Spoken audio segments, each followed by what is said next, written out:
Hi guys. Before we proceed to this video, we've got something very important to share with you. Neoliberalism, Inequality and Authoritarianism by Professor John V. Kofis is available for purchase. You can order it directly from the publisher Little French eBooks or through Amazon. Hello everyone, welcome. This is part two of a two-part session on U.S. tariff wars on a world scale and military Keynesianism, namely the perpetual policy since the early Cold War of resting on strengthening the defense sector as leverage for geoeconomic hegemony on a world scale. I see the combination of economic nationalism in the form of tariff warfare under the Trump administration, especially, although this really is part of a continued policy in various degrees.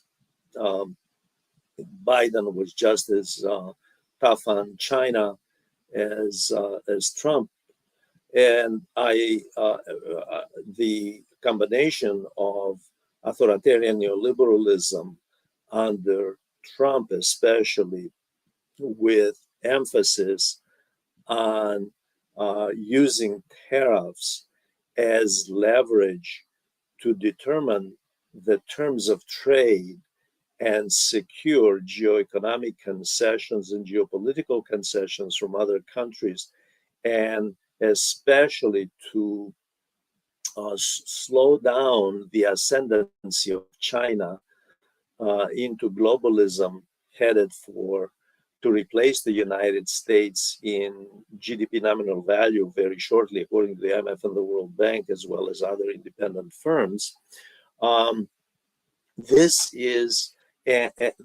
is part of an effort to essentially maintain the American century, Pax Americana of the 20th century, which has been slipping.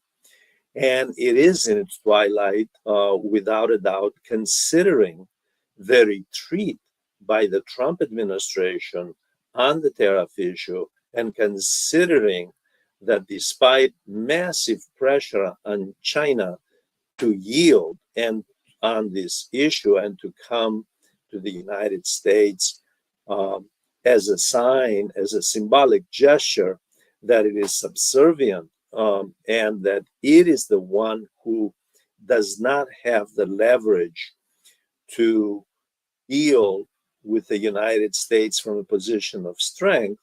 Considering all of this, the question is, what is the United States' current status? Where is it going? What kind of society does the United States wish to have?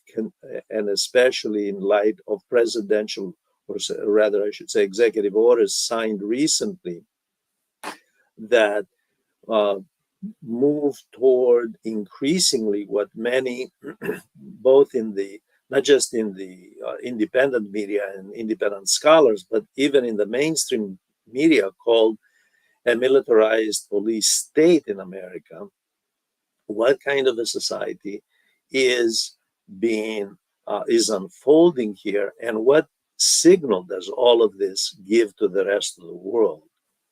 These are some of the issues that I'm going to be dealing with, and I want to start with basically a summary of the first 100 days, considering that that President Trump has been in office now for 100 days.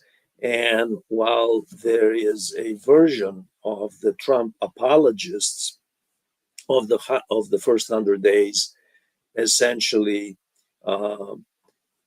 praising the accomplishments, the reality, of course, is very different. And even President Trump, as we will see, admitted as much with regard to the impact of his first 100 days on the middle class, the broader middle class, and the working class, and according to public opinion polls, both his popularity level has dropped significantly from where it was when he was elected and when he was inaugurated on 20th of January 2025. And also the other alarming thing about the public opinion polls is we'll see they indicate that a substantial percentage, in fact, three-fourths of the American population, three-fourths of the American population is really struggling during this period of economic contraction, contrary to what Trump is saying with regard to employment figures and economic good times, the so-called golden age, which has turned out to be indeed the 21st version of the Gilded Age, which of course was the Gilded Age was from 1870 to 1900, and then of course that's followed by the progressive era from 1900 to 1920 in American history.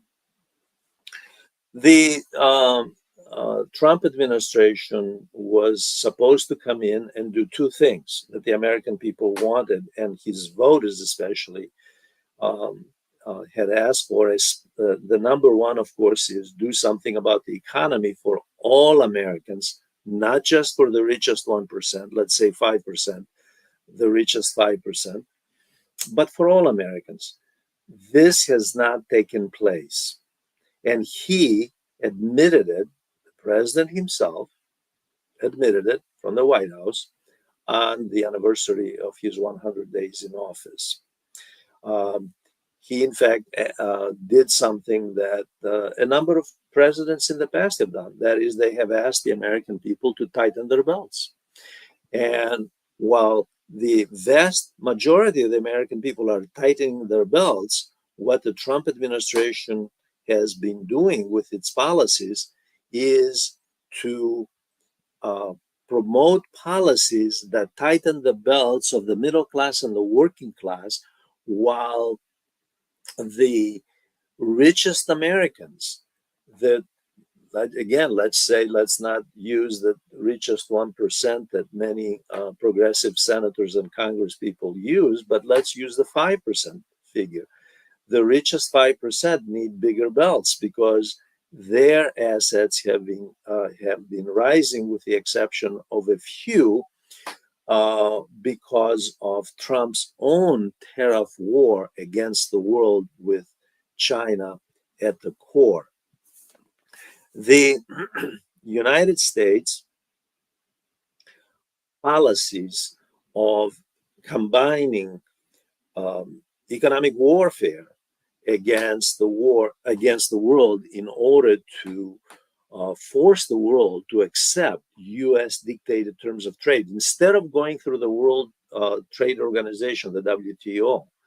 If there are complaints, and there are legitimate complaints, by the way, there's no doubt about it, there are imbalances in the global trade structure. We don't have an ideal equilibrium in trade on a world scale when China realizes more than $1 trillion in trade surplus on a chronic basis, sustained basis. That's something to be addressed. And there is such thing as what's called in economics as dumping. That is, Japan has complained about this, but not just the United States. That is, pouring in cheap materials, exporting cheap goods at a level where it undersells, it undercuts the domestic producers. That's a serious issue.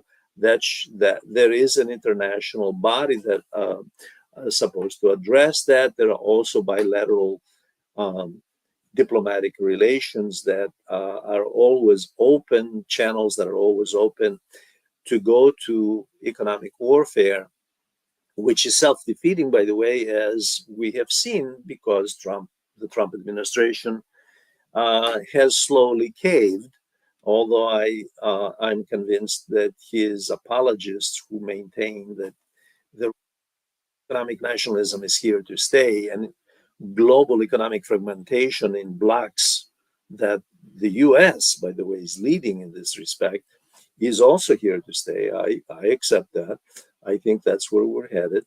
Now, all of this has hurt not just the American middle class and the working class, but the working class and the middle class throughout the world.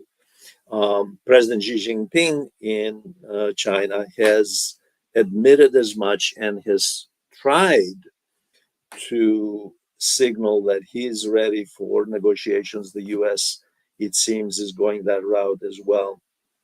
And in the process, of course, China and the rest of the world, from Europe to Latin America to Asia, are trying to circumvent all of this, to counterbalance, I should say, all of this by forging their own ties while also negotiating on leaving a room for open negotiations with the United States. Now, all of this has been taking place at the again at the expense of the working class and the middle class. And the question is, of course, there is clearly a realization on the part of the Trump administration and the GOP, the Republican Party, that when you have rising socioeconomic inequality, as we do in the United States, with 37 million people below the poverty level, by the way, and rising socioeconomic inequality, what do you do? Because you are going to have eventually a divided society. Socioeconomic divisions bring about sociopolitical divisions. So the question is, what does the state do? In my view, the tariffs are a tax on the mass consumer. There's no way around it. The idea of trying to, as the mainstream media, much of the main, not all of it, in the United States has tried to imply that the Trump administration in April has raised this much money. By the way, they don't even agree on the amount, but has raised so many billions of dollars here, so many. Yes, from the American consumer who pays the price. When I buy this thing here, and it's made in China and it costs more, I'm the one who's paying for it. And it's as simple as that. So it's a tax on the mass consumer. And so what do you do when the mass consumer, as Trump himself, by the way, let's give him credit for it, has said to the mass consumer to realize that times ahead are going to be more difficult. They're going to have to pay more for products and consume less. In other words, lower living standards for the working class and the middle class.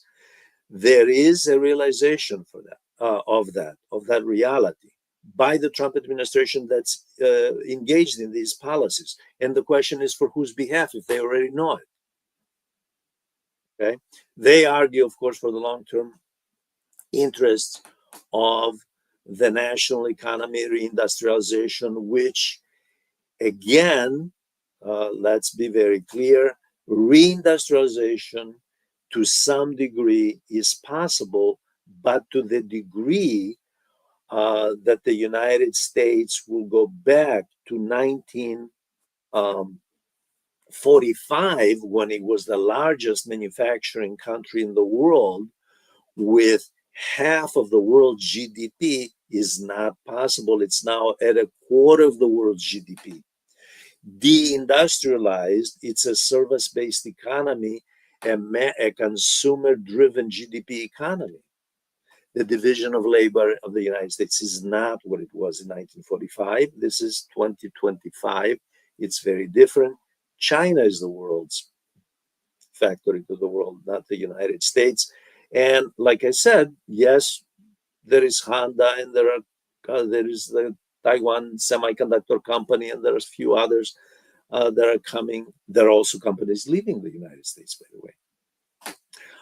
So the idea that there will be reindustrialization to the level of the early Cold War years from Truman to Eisenhower is a myth. It's a dream. It isn't going to happen. And what is happening, even to realize the few benefits of reindustrialization through decoupling and reshoring, even for that, there is a heavy price that is paid. So the question, again, I come back to the larger issue is, what does the government do? The government then resorts, a government like Trump's, resorts to authoritarianism. The fact is that the government of the United States under President Trump, and in celebration of the 100 days anniversary, has decided to strengthen the existing militarized police state and simultaneously weaken the Civil Rights Act of 1964 and the Immigration Act of 1965. So what we have here is an effort to regiment dissent, to regiment the marginalized populations in America, because we're looking at Immigration and Civil Rights Act, to regiment them, okay, in the name of creating a Christian society, although the Constitution of the United States is very clear about the separation of church and state, by the way, an 18th century age of reason enlightenment principle. So we have here the realization on the part of the Republicans, behind them, which are the Wall Street elites and academics who support the evolution of liberal democracy in America, which is just a facade at this point, behind which is a increasingly stronger militarized police state, as the Trump administration itself has decided to strengthen even more, and to announce for 2026, the next fiscal budget cycle coming around, a defense budget of over $1 trillion. That is roughly 2 trillion spent on a world scale. Half of that is the United States, more than what the 10, 11 countries combined are spending. So the combination of tariff wars and a militarized state and strengthening the militarized police, like which I said, Trump did not invent any of this, by the way. He's merely continuing, okay? At a time, by the way, that he promised within 24 hours when he was running for president, at a time that he promised within 24 hours he would end the Ukrainian war. Here we are over 100 days now, okay? Today is May 3rd. Over 100 days, and that those negotiations seem to be stalled. Eventually that will come. There will be peace in the region. The question is, how long will it drag on, and why have these negotiations stalled? Why has the U.S. Not under Trump, who promised 24 hours? Of course, that was an electioneering slogan, but and unrealistic. Granted, realistically speaking, you can't end the war. And Vladimir Putin, to his credit, by the way, did say, "Who is no angel in this thing?" Very, very friendly toward Trump, but just to add that to it, he said, "Well, this is just not going to happen that fast." But over 3 months later, nothing.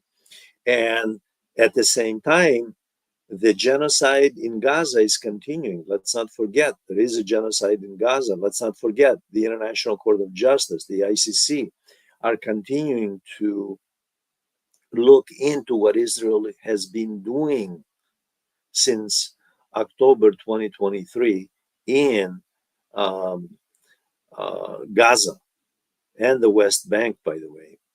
Let's not forget also that the Trump administration, the so-called peace-oriented isolationist Trump administration, has started its own non-congressionally approved campaign, military campaign against civilian targets, mostly, not all. There are also some strategic targets of the Houthi rebels in Yemen, but mostly civilian targets in Yemen. So that is ongoing. So there is this combination of economic warfare and then lack of progress in terms of securing peace anywhere. Trump has not been vigorous about ending the occupation, the war, I should say. Occupation is not, he's not going to end that. No president would. He has not deviated, in other words, from what Biden was doing in Israel in attacking, that is, Israel attacking civilians in Gaza. Other than saying that he wants to turn Gaza into a French Riviera, he hasn't done much, and then he started at the same time the war down in Yemen. So we have basically the combination of authoritarian neoliberal policies intended to strengthen national capitalism, given that, although, by the way, just for the record, capital is international. Capitalism has no flag. Capitalists have no flag. They go wherever they realize that their highest returns, and that's it. It's the state, the political class that inculcates the idea into the masses that their loyalty must be to the nation state, where capital has a base, capitalists are based somewhere, they have a home base, in other words, but they operate globally. So economic nationalism has been used as a distraction for class warfare, as well as the militarization, continued militarization of America. Like I said, the Trump administration announcing over 1 trillion for 2026, a massive 13%, to be precise, 13% raise in defense at a time, by the way, that the Trump administration has slashed education, environmental support, government support for environmental protection, support for health. So environment, health, education slashed, social programs slashed, and they're still looking into Medicaid, Medicare, and Social Security to see how they can slash money out of that, so they can put it on the table for what's under discussion in Congress, namely the 4.5 billion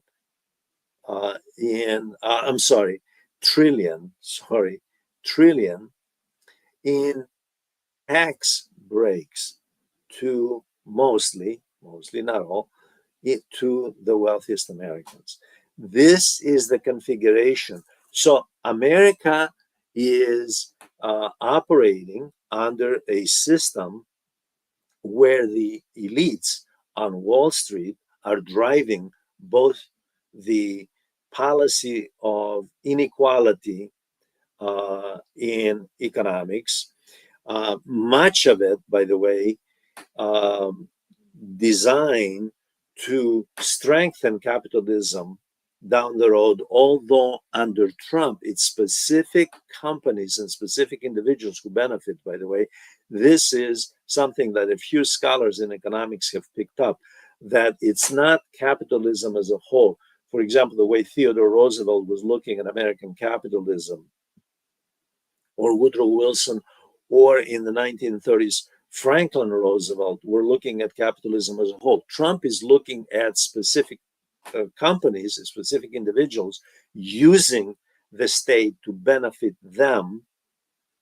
Okay, Silicon Valley, for example, specific companies in Silicon Valley, Silicon Valley as a whole.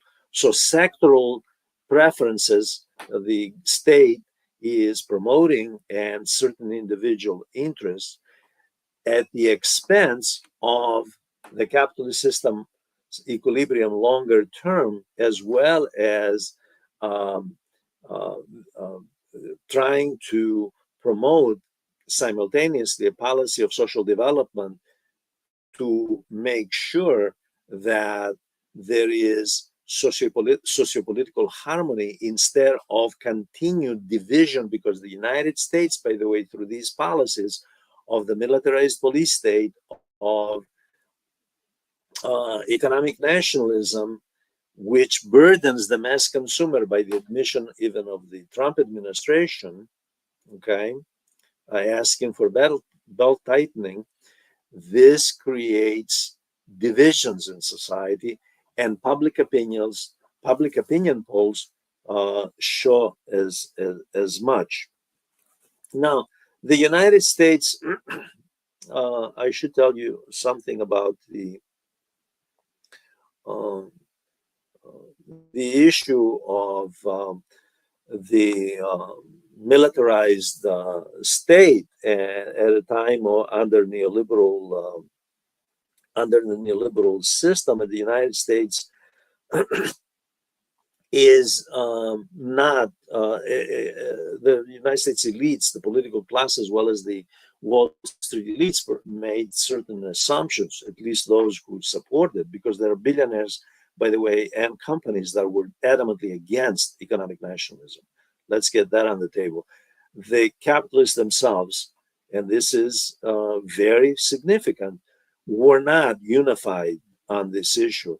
They supported Trump because they have other benefits like tax cuts, deregulation, okay, corporate subsidies, all of those things. They had to support Trump.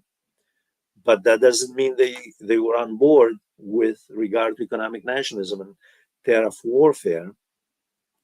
They're also on board, by the way, almost unanimously on the issue of the militarized police state, although some are quiet about it, okay, and rise in defense spending.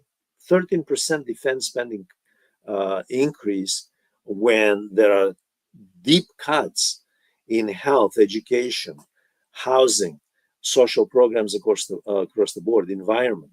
Okay, that is a serious issue. Now they're making certain assumptions, okay, which are based on the realities, and this is part of the delusional mindset and the myth projection. And a number of scholars have written about this and have pointed this out in videos and have pointed this out in articles that they have published. They're making assumptions about the reality of the United States today, but with criteria of the early Cold War. For example, in 1945, the United States was half of the world's GDP. And today, I mentioned this before, today it's 25%. In 1945, the US currency, the dollar, was based on gold. And it was the most reliable hard currency, a reserve currency, easily tradable, and widely used, universally used across the globe, without much reservation, because it was based on the dollar. In late 50s, the IMF warned the Eisenhower administration about the chronic balance of payments the United States incurred, and combined with military Keynesianism. Just for the record, by the way, military Keynesianism assumes that the surplus that the United States would, and back then in the 1950s, would sustain from its current account goes into defense, and defense spending would have derivative effects for the civilian economy. This is fine and good if there is a current account surplus, but there was a deficit. Okay, and the IMF warned that the dollar is no longer, and the gold reserves, given the rise in um, in the deficits. Okay, the dollar is in trouble. That was a top secret. That was kept top secret.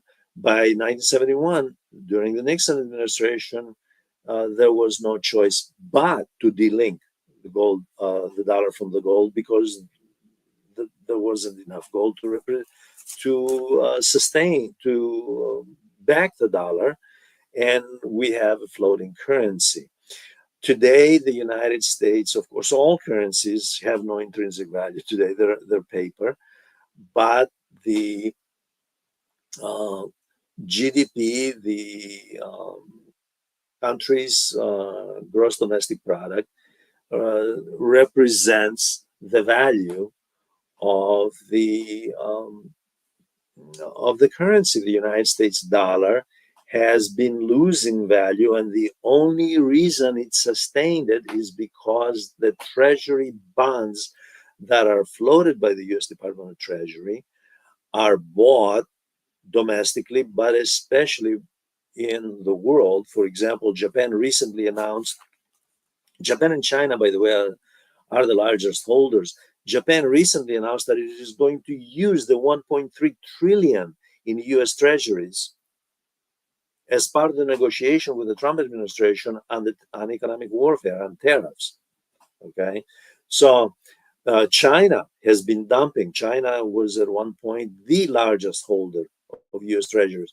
Now China has, in the last few years, since the first Trump administration, has slowly been dumping. They still are a major holder of U.S. bonds.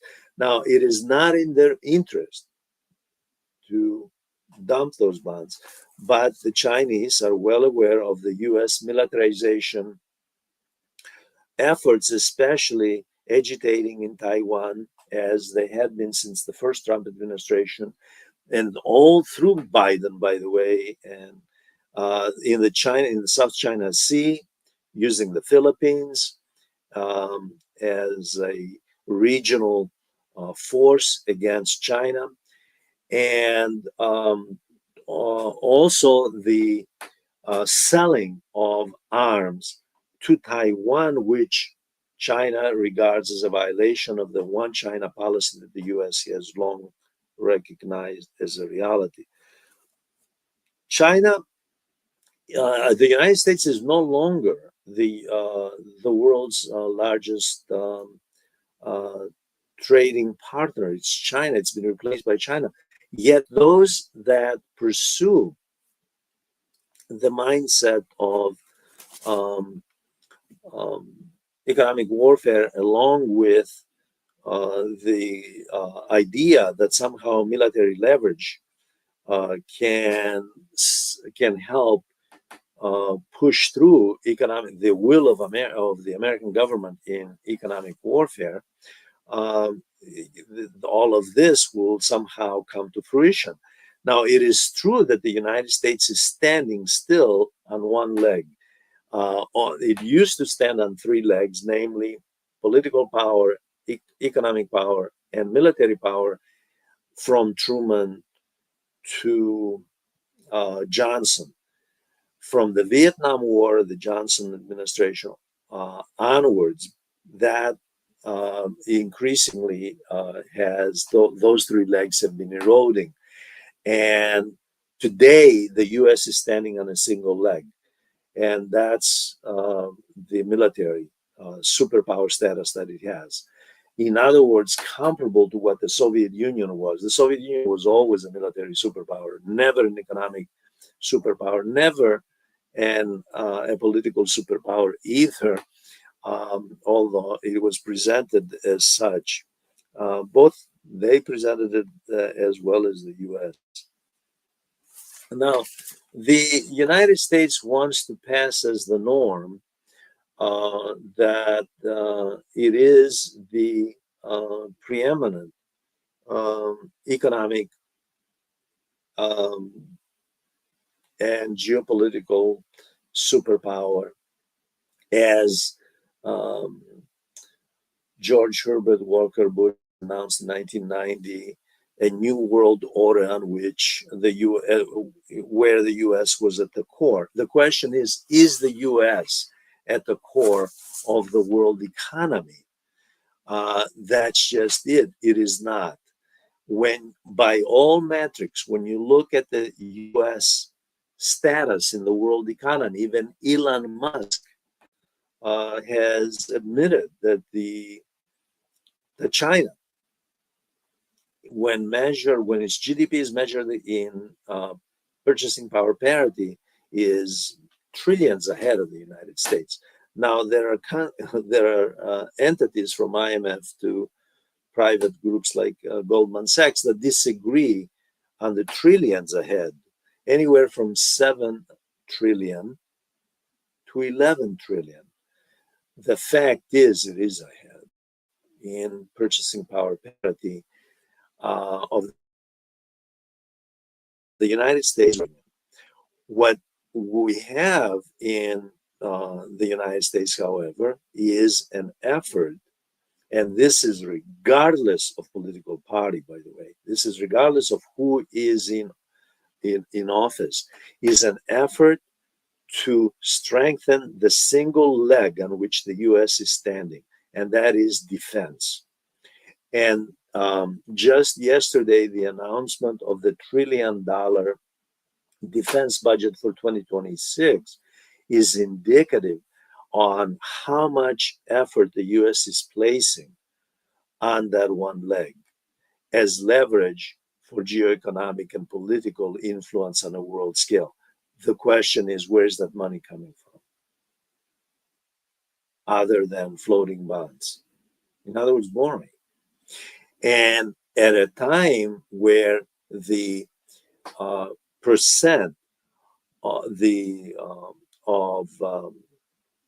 GDP of public debt to GDP is rising. So the GDP public debt ratio has been rising in the United States very rapidly, which means weakening the dollar. Defense spending means borrowing. Rising defense spending to this level means borrowing. Borrowing simply weakens the civilian economy. It weakens the dollar and the civilian economy. Now, the question, of course, is how does the state, the political class, respond, regardless of whether it is a Republican or a Democratic government.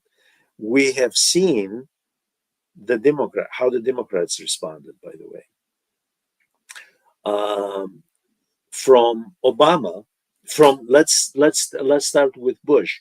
The militarized police state that just recently was strengthened by Trump by an executive order really starts in the early Cold War with the Red Scare, and there is a huge emphasis on law and order, on conformity, suppressing dissent, right?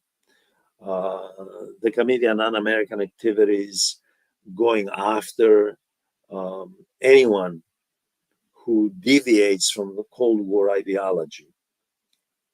In the 1950s, during the Eisenhower period and the McCarthy hearings on non-American activities. Okay, that is the genesis of it. However, when 9/11 took place, there was no Cold War because there was a unipolar world order. Bush announced that in 1990. Bush, the father, George Herbert Walker Bush, announces, well, the U.S. is the sole remaining superpower. So there is no Cold War. So an enemy had to be invented for the military-industrial complex and the militarized police state.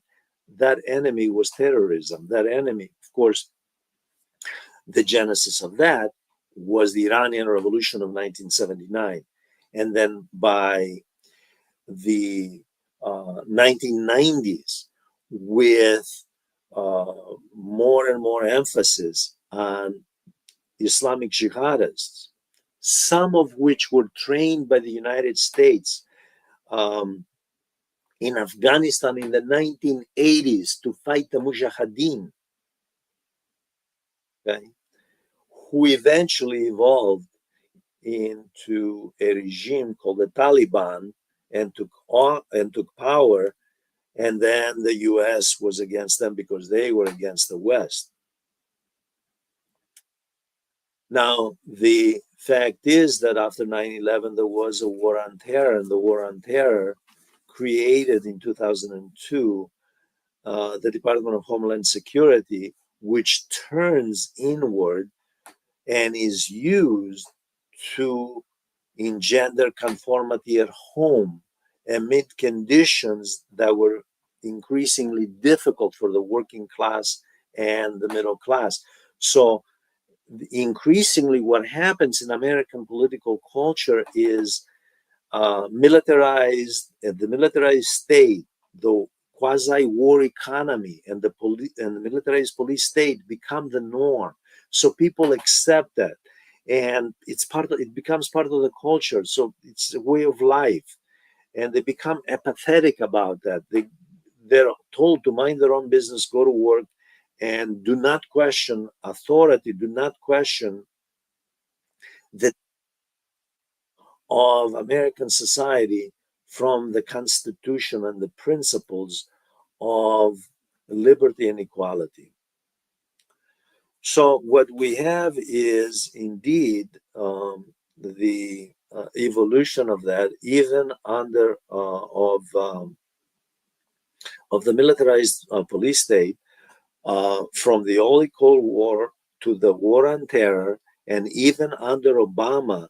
Unfortunately, November 2015, a British newspaper, The Guardian, uncovered in an investigative report the links between the U.S. military and the police in an infamous case of called the Chicago Homan Square Guantanamo Bay link of torture. Guantanamo Bay was where they had concentrated, the US government had concentrated jihadists. They were caught, they were put in a prison in Cuba, in Guantanamo Bay, that the US has sovereignty over, that area right there. Guantanamo Bay is American, on Cuban land. There was collaboration between those people and a facility, a top secret facility that was in Chicago and kept dissidents there, including torturing them, interrogating them under extreme conditions. This was under Obama, by the way. Trump was not even in the picture back then. This is 2015. So the militarized police state is not the invention of the Republican Party or Trump. It predates them. Trump simply continued the militarized police state. However, when he came to office, he encouraged the police, and he also encouraged far right-wing groups, militias, the Proud Boys, the alt-right group, all kinds of the Ku Klux Klan, all kinds of fringe far-right groups, neo-Nazis, that were outside the mainstream were brought within the GOP mainstream and became part of the popular base of the GOP, whose power base, okay, was Wall Street. okay? Their power base was Wall Street, but the popular base now includes fringe groups previously excluded. So this was very important. Now Biden, unfortunately, although did not have the support of those far right groups, they were against him. Biden, unfortunately, strengthened the militarized police state, and he did it in the name of war, a proxy war in Ukraine, and supporting Israel's genocide in Gaza and defying the International Criminal Court and the International Court of Justice. In defiance of those, the Biden administration encouraged conformity to US foreign policy in violation of freedom of speech and the First Amendment, and encouraged conformity to national security, arguing that national security transcends human rights and civil rights in the Constitution. And that's a very important point here about a militarized police state, that national security is used to subordinate civil rights and human rights. And so Biden goes back to Red Scare, because Biden was a Red Scare era of the 1950s, because Biden was a product of that era, by the way. He was a product of that era, a Cold War Democrat, supporting military Keynesianism throughout his career as a senator and as vice president. Okay. And at the same time, there is institutional support for the militarized police state, as billionaires and Wall Street firms go on the attack against dissidents, especially using their money, using money they give to universities, for example, for the endowments, to suppress freedom of oppression and those speaking in favor of peace and into war, whether in Ukraine or in Gaza. So Trump was simply continuing. He was continuing a process he found there already. And it became convenient to do this, and actually necessary to engender conformity, make it the norm, make militarized police state the norm, okay, against the background of rising socioeconomic inequality because of policies like tariff wars that create even more inequality. So that is indeed the connection. The problem with military Keynesianism, of course, and the military police state with money that Trump just approved for more prisons, more police support, and giving them everything they want, creating a strong entity, and depriving, by the way, the states and local authorities from going after the police who violate the civil rights of citizens. Okay, all of this is at a time that, according to statistics, 140 million out of 340 million people in the United States are low income or poor. 37 million of those 140 million below poverty. And instead of addressing social development through economic policies and an open society based on the liberal democracy principles of the Enlightenment, when the United States was founded as a country, when the Constitution was drafted by the founding fathers, the decision, again, bipartisan, the Democrats have done it in their way, okay? Never mind the cultural identity politics emphasis by the Democrats. The fact is, class warfare is bipartisan, has been bipartisan in America since the Reagan administration, who institutionalized neoliberalism. Yes, Jimmy Carter did establish the historical antecedents to the neoliberal class warfare state, but it was Reagan who institutionalized it. He went formally after trade unions. Jimmy Carter, by the way, had also, much to his regret later, and to his credit that he admitted it, he also went after trade unions.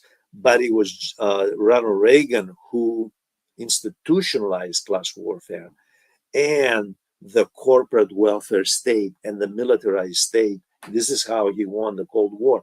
And so the American elites were encouraged, they were enthralled by that. Oh, this is what we need to do to prevail. We brought down the Soviet bloc. We integrated China into the world capitalist system. Therefore, the militarized police state, therefore, military Keynesianism, the militarized police state worked. We got conformity at home, using military leverage to bring down the Soviet bloc all along in the background of all this, under a neoliberal political economy. Therefore, it works. That's why intellectuals were writing nonsense like The End of History and Clash of Civilizations themes at a time when, in fact, it seemed on the surface that the US had been the clear winner of the Cold War, and there was an era in the future bright for American society, but for whom in American society? Increasingly, the few, as Senator Bernie Sanders says, the oligarchy, the very few, not realizing that the United States was really setting the foundations for its own decline at the time, and that the core of the capitalist world economy was shifting from the US to China. I want to, I'm going to spend the last few minutes. I want to address, to put this into a perspective, a broader perspective, and address an issue that some scholars from various parts of the world have lately been concerned with, and that is the age we live in of regression. In the United States, the Trump administration is the face of regression, is the face of the anti-enlightenment president. He's the face of the anti-progressive era president. He's the face of the anti-New Deal president. But the fact is, the problem is not Trump. It's institutional. Trump, if he weren't Trump, it would be somebody else. Because the social contract of America has brought the country to where it is now. We do live in the age of civilization's transatlantic, globally dominated, institutional, cultural regression. And this gives a signal to the world that this is the norm, that the norm is more inequality, more militarism, more militarized police state methods, and an erosion of liberal democracy. Instead of addressing the 140 million Americans who are low income, and with them 37 million below poverty, instead of addressing that, and instead of addressing the 3.5 billion out of 8 billion people on the planet who are poor, the US policies are designed to exacerbate the situation, to make it worse and add more numbers to these figures that I just mentioned, to strengthen the rich, create greater inequality on a world scale, by the way, and greater division amid what the IMF correctly calls in the World Bank a fragmented world economy owing to the rise of authoritarian liberalism under the nationalist framework, with economic nationalism as defense to strengthen the home base of multinational corporations. It is, in fact, a tragedy that the society we live in today, and it's spreading globally, has certain what used to be vices, based on the principles of the Age of Reason, the Enlightenment of the 18th century, when the U.S. was founded as a nation state. What used to be vices are now virtues, namely greed, atomism, inequality, marginalization of workers and people based on various distinctions, whether it's religious, ethnic, racial. And instead, what we have is the promotion as virtues of traits that were once considered vices, namely narcissism, greed, mass destruction, even. So, the mass destruction, for example, in Gaza is something that was supported by the West, by the United States and the West, as well as India, a few other countries, Japan. And instead of castigating those causing the mass destruction, they castigated the World Court, the United Nations General Assembly, that voted, the majority that voted to end that genocide. They castigate the victims of the wars, while at the same time, they have a different view when it comes to a simultaneous war in Ukraine, simply because the other side, Russia, is a historical enemy since the Bolshevik Revolution of 1917. Okay? So, this is the world we live in. We live in a world of regression where authoritarianism is the norm, and it's not bad. It's people are blasé about it. It's in fact, when you look at public opinion polls in America, there is a good percentage, depending what public opinion poll you look at, between a third and half of the population. In some polls, 60%, they accept it. That is alarming. The acceptance of authoritarianism. That is reminiscent of what happened in the interwar period during the Third Reich, where people were blasé about it, which led to World War II and to the Holocaust.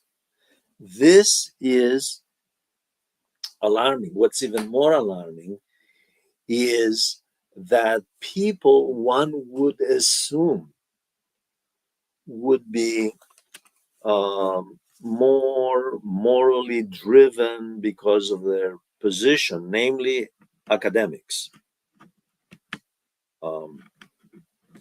to do the right thing, to do the morally correct thing, to uphold the virtues of human progress and civilization based on humanistic values. Those people, there's a segment of those people, unfortunately, that has turned its back on humanistic values that build civilization, on on cultural diffusion and pluralism, and have tried to become apologists either for opportunistic reasons uh, or because they too have been swept up by the age of regression that we live in. I want to thank you for listening. I ask you to write comments, to join the People's Discourse channel, to become members. Thank you very much.